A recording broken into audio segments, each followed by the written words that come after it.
In this view of the cranial cavity, you can see the anterior cranial fossa, middle cranial fossa, and posterior cranial fossa.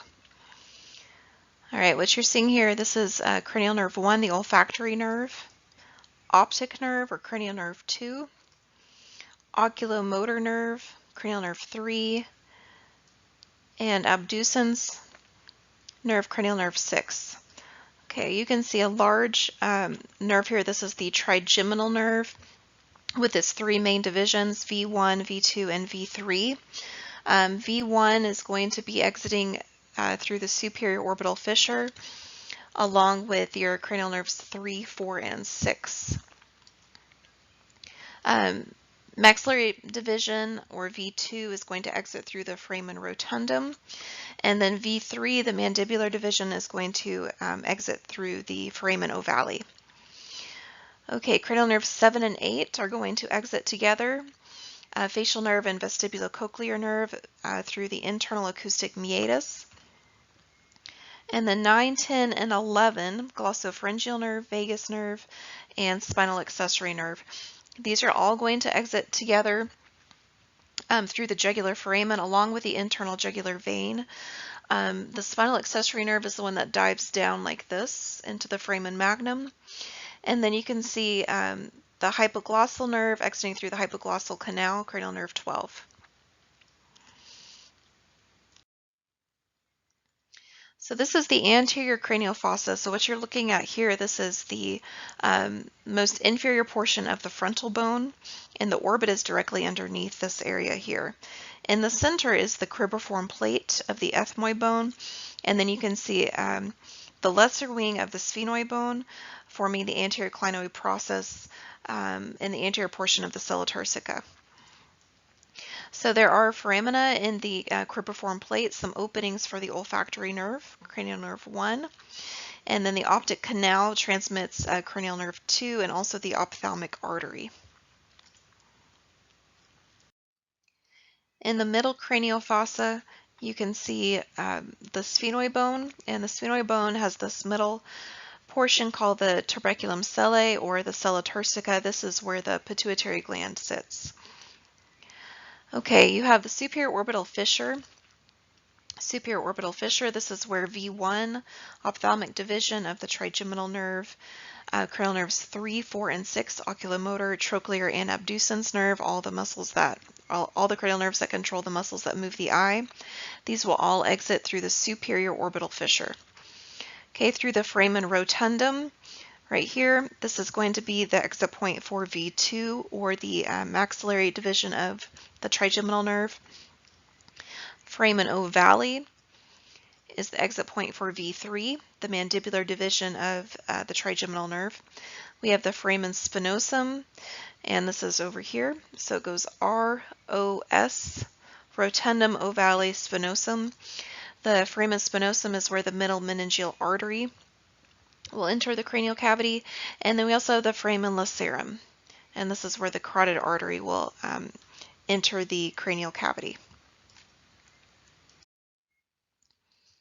And this is the posterior cranial fossa, so it's largely occipital bone with some of the temporal bone as well, petrous portion. So this large opening here in the occipital bone, this is the foramen magnum. So this is where the end of the brainstem and the beginning of the spinal cord enters. Also the vertebral arteries. You'll see some spinal roots of the accessory nerve, cranial nerve 11, and meninges. So your dura mater, arachnoid mater, and pia mater. Okay, the internal acoustic meatus. Internal acoustic meatus, this is where cranial nerve 7 and 8 will enter. Jugular foramen, 9, 10, 11, and internal jugular vein, and then the hypoglossal canal for cranial nerve 12. Looking at this lateral view, you can see the temporal fossa, and this is going to be the area overlaying the lateral surface of the skull, and then the infratemporal fossa. This is going to be the area inferior to the zygomatic arch.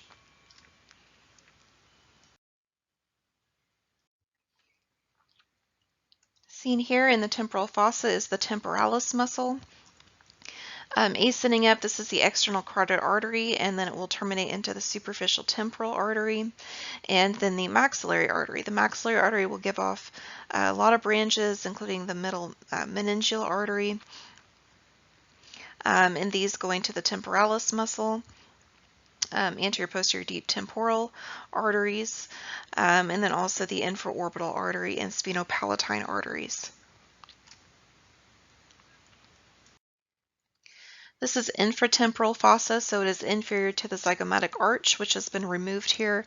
The zygomatic arch is formed by the zygomatic process of the temporal bone and the temporal process of the zygomatic bone.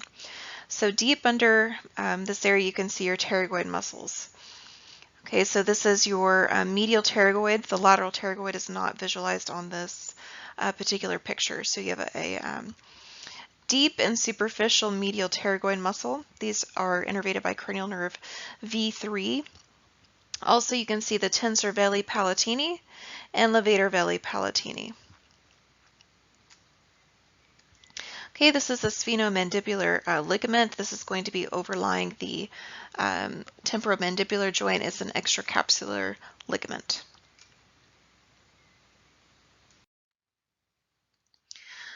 Okay, in this view you can see again external carotid artery continuing up as superficial temporal and maxillary artery. Coming off inferiorly, this is the inferior alveolar artery. Okay, so it will continue down, it will exit through the mental foramen and become the mental artery. This is the buccal artery. So here's buccal artery.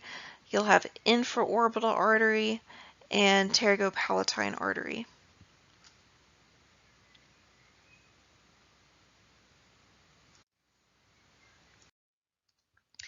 Okay, so this is the innervation to the jaw. So we've got V3 trigeminal nerve, mandibular division. So it's going to come down, and this is the inferior alveolar nerve.